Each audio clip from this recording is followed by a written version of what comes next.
Hi everyone, welcome back to my channel, and today we will be doing most important chapter in terms of theory, in terms of इसमें numericals आना थोड़ा कम probability लगता है, but ठीक है, अगर आ भी गया तो इतना डिफिकल्ट नहीं होता।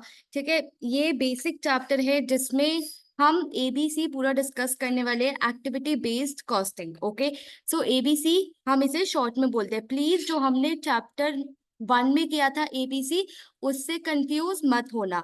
Now when it comes to कि हमारा कॉस्ट अकाउंटिंग का कितना सिलेबस हो गया, आपके 4 चैप्टर कंप्लीट हो गए हैं अगर आप सारे मेरे वीडियोस देखते हुए आ रहे हो। And now we are on chapter number 5। Most probably I will end this particular chapter in a single video, so that आपके लिए भी थोड़ा बोरिंग ना होए। ठीक है, बहुत इजी तरीके से समझेंगे, बहुत एग्जाम्पल्स के साथ समझेंगे, and we will be doing lot of examples throughout the video. So क्या टॉपिक्स आपको इस पर्टिकुलर चैप्टर में जानना जरूरी है? इंट्रोडक्शन, फीचर्स, की terms, steps and benefits and weakness. So in short ये बहुत इजी होता है। बेसिकली आपको ये 3 चीजें समझना जरूरी है। The most important question that can come in your paper is regarding the steps. Steps बहुत ज्यादा जरूरी है। 5 स्टेप्स है। मैं एक बेकरी का एग्जाम्पल देके पांचों स्टेप्स डिटेल में समझाऊंगी, बट प्लीज थोड़ा अटेंटिवली सुनना। Now introduction, when it comes to introduction, सबसे पहले हम ये समझते हैं एबीसी होता क्या है। एबीसी इज नथिंग बट जब हम ओवरहेड कॉस्ट किसके बेसिस पे एलोकेट करते हैं? एक्टिविटीज पे। ठीक है, ना कि टोटल वॉल्यूम के बेसिस पे। So when we are actually allocating our overhead cost on the basis of activities and not the total volume of production, it is known as ABC. Ma'am नहीं समझ में आया। फॉर एग्जाम्पल लेट से अगर मैं पुराना method follow करूं, मेरी एक बेकरी है और मुझे एक केक की कॉस्ट निकालनी है, तो पुराना मेथड पता है क्या करेगा? टोटल खर्चा कितना हुआ डिवाइडेड बाय टोटल केक कितने बने बेकरी में, उसके हिसाब से वो कॉस्ट निकाल देगा केक की। ये हो गया हमारा पुराना मेथड, राइट। बट हमारा एबीसी कहता है कि भाई आप ऐसे मत करो। अगर लेट से आपका टोटल 1 लाख रुपए खर्चा है, तो उसे हर एक्टिविटी में डिवाइड करो। केक बनने में बहुत सारी एक्टिविटी लगती है, क्या क्या? बेकिंग, मिक्सिंग, पैकेजिंग, ठीक है, designing. So on the basis of these activities you should allocate the cost, you should allocate the cost, so that हमें पता चले कि कौन सी एक्टिविटी सबसे ज्यादा पैसा खा रही है, सबसे ज्यादा रिसोर्सेस खा रही है, एंड हमें एक डिटेल्ड मैप मिले। उसके बेसिस पे हम डिसाइड कर पाए कि हमें कहाँ कॉस्ट कंट्रोल की जरूरत है। सो एबीसी क्या कहता है? Activity based costing on the basis of activities that each product will consume, उसके हिसाब से हम उसकी कॉस्टिंग करेंगे। फॉर एग्जाम्पल लेट से अगर मेरी बेकरी में 2 केक बन रहे हैं, cake number 1 and cake number 2। Cake number 1 बहुत ही सिंपल है, बटर स्कॉच केक है, कोई डिजाइनिंग नहीं है, तो इसमें डिजाइनिंग की कॉस्ट कम जाएगी। बट लेट्स से ये वेडिंग केक बन रहा है, इसमें बहुत ज्यादा डिजाइनिंग है, तो इसमें डिजाइनिंग की कॉस्ट ज्यादा जाएगी। आज के टाइम में जब हम इतने कस्टमर स्पेसिफिक हो गए हैं, इतने कस्टमर सेंट्रिक हो गए हैं, ये मेथड हमें बहुत ज्यादा हेल्प करता है to calculate the correct cost of the product. क्योंकि ऑब्वियसली अगर तुम ट्रेडिशनल मेथड लगाते तो तुम्हारे अकॉर्डिंग ये दोनों सेम कॉस्ट के होते, बट एक्टिविटी बेस्ड कॉस्ट ने कहा कि भाई दोनों सेम कॉस्ट के नहीं है, इसमें डिजाइनिंग कम है, इसमें डिजाइनिंग ज्यादा है, तो इसकी कॉस्ट कंपैरेटिवली ज्यादा होगी और इसकी कॉस्ट कम होगी। ये नहीं कि तुम total value, total number of cakes divide करके केक की कॉस्ट निकालो। No, that would not make much sense. Okay, अगर आप किसी बेकरी में भी जाते हो तो आपने देखा होगा कि जो वहां पे केक बने हुए होते हैं वो अराउंड 400 होते हैं, बट जब आप एक ऑर्डर देते हो, एक अपने स्पेसिफिकेशन के अकॉर्डिंग बनाते हो, वो यूजुअली 1000 to 1500 जाता है। क्यों? क्योंकि वहां पे उन्होंने हर चीज की डिजाइनिंग, हर चीज का कॉस्ट ऐड करके बोला होता है, राइट। ऐसे तो नहीं ना ये भी 400 और ये भी 400। ओके, सो ये होता है बेसिकली एक्टिविटी बेस्ड कॉस्टिंग। आपको कुछ की टर्म्स जानने की जरूरत है। की टर्म्स क्यों जानने की जरूरत है? बिकॉज स्टेप्स में अभी मैं यूज करने वाली हूँ वो टर्म्स, और अगर आपको नहीं समझ में आएगा तो आपको बहुत मुश्किल होगी जो मैं स्टेप्स बोलूंगी।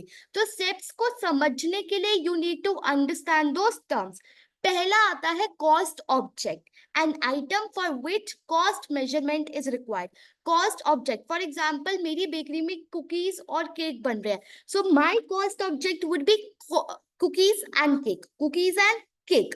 ठीक है, तो गाइज ये पूरी वीडियो ना मैं बेकरी के ऊपर ही चलाने वाली हूँ, तो तुम रिलेट करते रहना। ठीक है, जब भी तुम्हें एग्जाम में समझ में ना आए, बेकरी पे पहुंच जाना, बेकरी बेकरी बेकरी, तुम्हें बहुत आसान लगेगा। तो कॉस्ट ऑब्जेक्ट जिसकी कॉस्ट हमें डिटरमाइन करनी है at the end of the day. ना ही हम डिजाइनिंग बेच रहे हैं, ना ही हम पैकेजिंग बेच रहे हैं, हम कुकीज और केक बेच रहे हैं। तो हमें अपने कस्टमर को वो प्राइस बताना है, और प्राइस कैसे बता पाएंगे, जब हमें उसकी कॉस्ट पता चलेगी।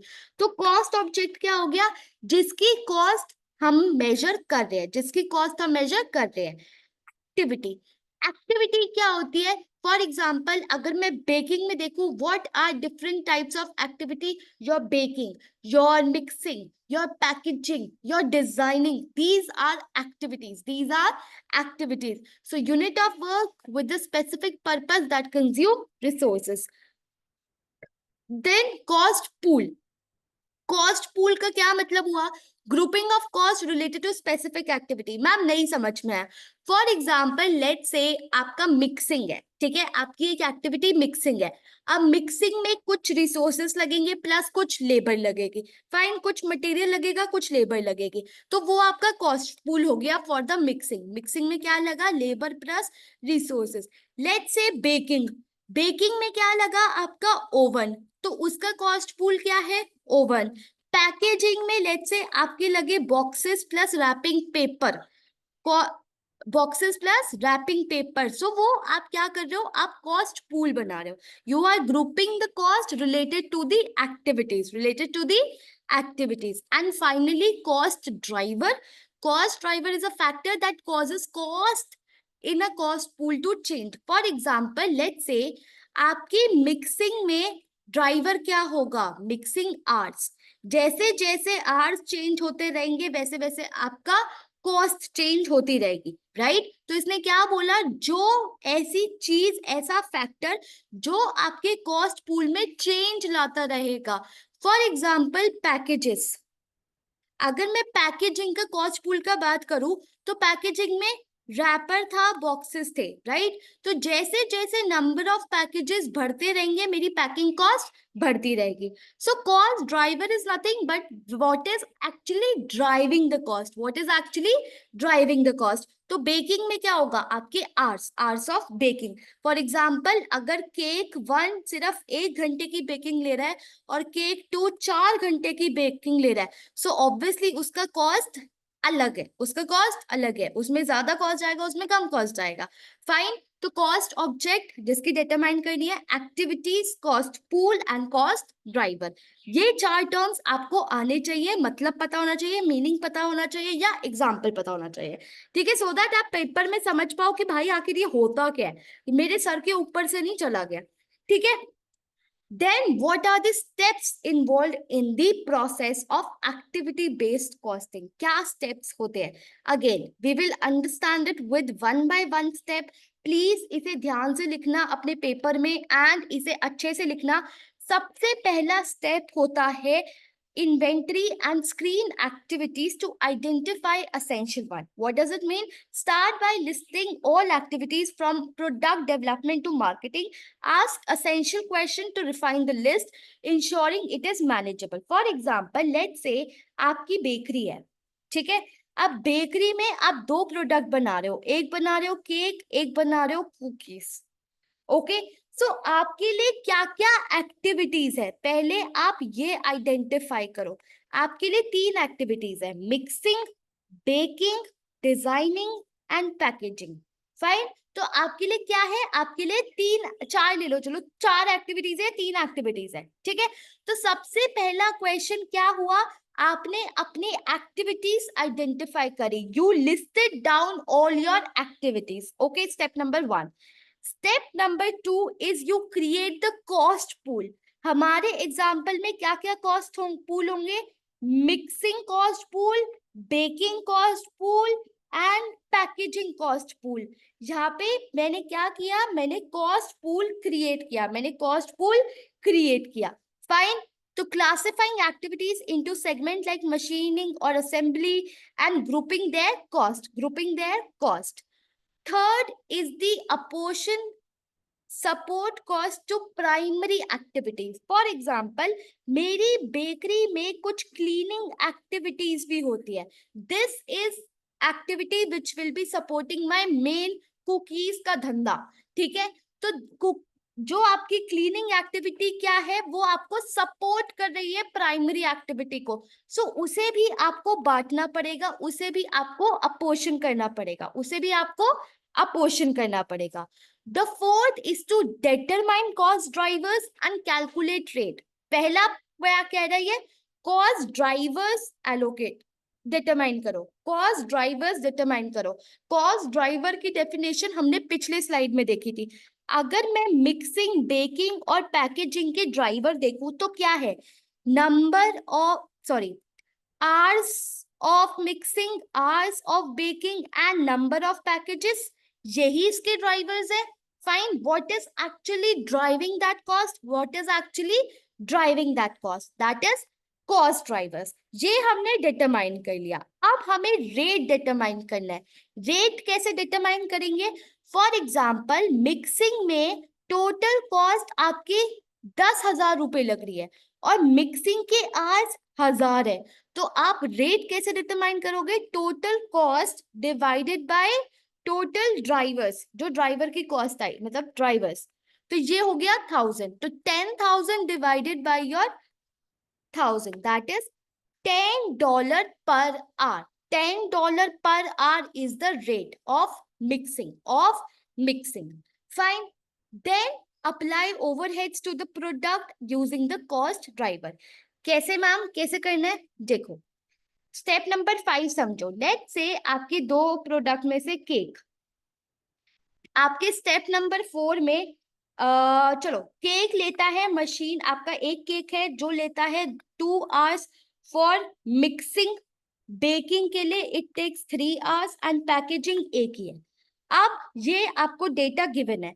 आपने जो स्टेप नंबर 4 में निकाला था उसकी कॉस्ट निकली मिक्सिंग की $2, बेकिंग की $5 और पैकेजिंग की $1.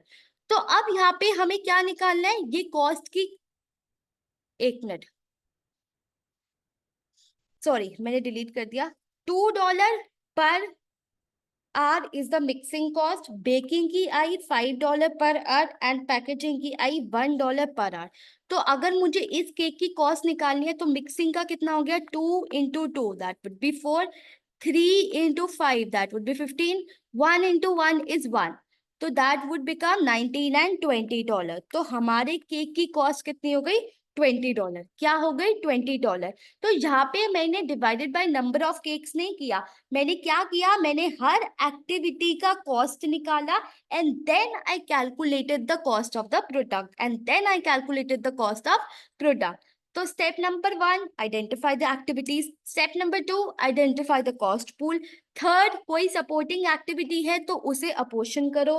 फोर्थ, आप कॉस्ट ड्राइवर्स डिटरमाइन करो एंड रेट कैलकुलेट करो. अगर कॉस्ट ड्राइवर डिटरमाइन नहीं करोगे तो रेट कैलकुलेट नहीं कर पाओगे.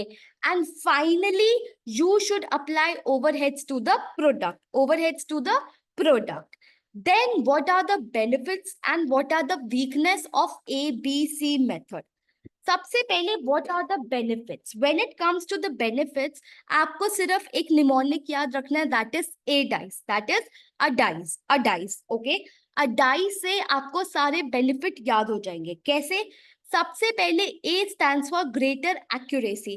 जब आप ये मेथड यूज कर रहे हो, आप अपने प्रोडक्ट की कॉस्ट ज्यादा अच्छे से एलोकेट कर रहे हो, ज्यादा अच्छे से कैलकुलेट कर रहे हो. एंड आपका अगर कोई कस्टमर स्पेसिफिक प्रोडक्ट का ऑर्डर आया, आप उसे बेटर प्राइस में दे पाओगे. क्यों?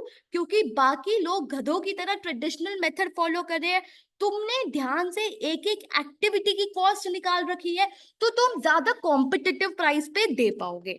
फाइन. देन कॉस्ट ड्राइवर्स, आर्स, ये सब चीजें, cost are based on the basis of drivers. तो यहाँ पे हमें क्लियर कट रिलेशनशिप मिलेगा. कैसे? कि मैम मिक्सिंग में ज्यादा टाइम लग रहा था, इसलिए हमने मिक्सिंग में ज्यादा कॉस्ट डाली। जैसे वेडिंग केक में हमें डिजाइनिंग में ज्यादा टाइम लग रहा था, तो वहां पे डिजाइनिंग में ज्यादा कॉस्ट डाली। तो cost drivers are actually helping me a lot to determine the clear cut relationships. Then eliminate waste. Eliminate waste मतलब it helps to identify and eliminate non-value added activities or wasted efforts. देखो, अब तुम्हें पता चला कि ma'am 8 घंटे काम किया हमारे लेबर ने इस पर्टिकुलर केक पे। उसने बोला कि 2 मिक्सिंग में लगे, 2 बेकिंग में लगे और पैकेजिंग में 1 घंटा। तो मैंने कहा ये तो 5 घंटे हुआ। 3 घंटे तो क्या कर रहा था? 3 घंटे तो क्या कर रहा था? अब मुझे ये पता चल गया, अब मुझे ये पता चल गया। So this help me to identify क्या एक्टिविटीज हुई जो वेस्टेड थी, जहां पे वैल्यू ऐड नहीं हुई। Then cost control. ऑब्वियसली जब तुम्हें इतना डिटेल्ड माइंड मैप मिल जाएगा, इतना सब कुछ तुम डिटेल में कर पाओगे, so you as a manager know कि मुझे कहाँ कॉस्ट कंट्रोल करनी है, मुझे कहाँ कॉस्ट कंट्रोल करनी है। तो वहां पे तुम ज्यादा करोगे, वहां पे तुम ज्यादा करोगे as compare to diverting your attention to every area, diverting your attention to every area. Finally inform decision. अगर तुम्हें अपनी मैनेजमेंट में प्रॉब्लम्स पता होंगी तो तुम डिसीजन बेटर लोगे। प्राइसिंग में, टेक्नोलॉजी में, डिजाइन में, प्रोडक्ट मिक्स में, you will be coming up with the new solutions to resolve those problems. Okay, अगर प्रॉब्लम ही नहीं पता होगी तो सॉल्यूशन कैसे ढूंढोगे? तो dice, dice stands for ADICE। Okay, तो पेपर में जब भी ABC के बेनिफिट्स आए, just remember ADICE ADICE ADICE ADICE. Okay, then comes the weakness. Oh, animation नहीं लगाया मैंने। Weakness, weakness stands for CCHLM। CCHLM, CCHLM पता तो चली गया। अब एक बार समझ लो, हाई कॉस्ट, ये बहुत ज्यादा कॉस्टली होता है एंड स्मॉल ऑर्गेनाइजेशन के लिए थोड़ा इम्प्रैक्टिकल होता है कि तुम सारी चीजें, सारे स्टेप्स फॉलो करो, because you will be at the time needing the professional as well. Complexity, थोड़ा कॉम्प्लेक्स है, थोड़ा क्लेरिकल है, थोड़ा इंटेलिजेंट इंसान लगेगा ऐसे कॉस्ट पूल, कॉस्ट ड्राइवर, ये सारी कैलकुलेशन करने के लिए। Misinterpretation risk, data from ABC can be misinterpreted अगर आपने अच्छे से डिसीजन नहीं लिए। Constraint overlooked, ABC doesn't focus on identifying and resolving operational constraints. Okay, and non-gap compliance. ABC reports do not conform to gap. Okay, तो कभी कभी हमें अलग अलग रिपोर्ट्स बनानी पड़ती है, इंटरनल के लिए अलग और एक्सटर्नल के लिए अलग, बिकॉज कॉस्ट अकाउंटिंग में ABC के बहुत से आपे है। अगर तुम बेसिक कॉस्ट अकाउंटिंग करोगे तो शायद वो तुम्हारी सुन ले एंड तुम वो ही इंटरनल रिपोर्ट्स एक्सटर्नल में यूटिलाइज कर पाओ। बट अगर आप ABC यूज कर रहे हो तो क्या पता कई कई गैप में कई कई चीजें आपको रिपोर्ट गैप के अकॉर्डिंग बनानी पड़ेगी एंड वो एक्सेप्टेबल ना हो। ओके, सो वीकनेसेस तो ठीक है, बहुत इजी था।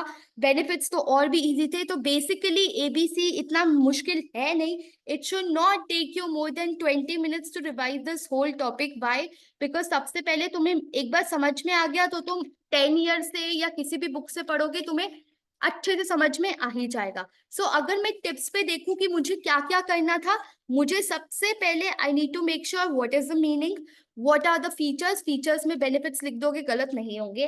देन हमें याद रखना था what are the key terms, वो 5 terms, then the steps, 5 steps, then the benefits 5, weakness 5, everything is 5 in this particular chapter. ये चैप्टर बस इतना ही था, इनफैक्ट चैप्टर ही 5th है। तो बस 5 5 5 याद रखना, 5 terms, 5 benefits, 5 steps and 5 weakness and 5th chapter. Okay, so that's it for this particular video. I'll see you in the next video with chapter number 6. अगर मेरा मन करा तो शायद मैं एक क्वेश्चन भी करवा दूं ABC का, but totally depends on my mood.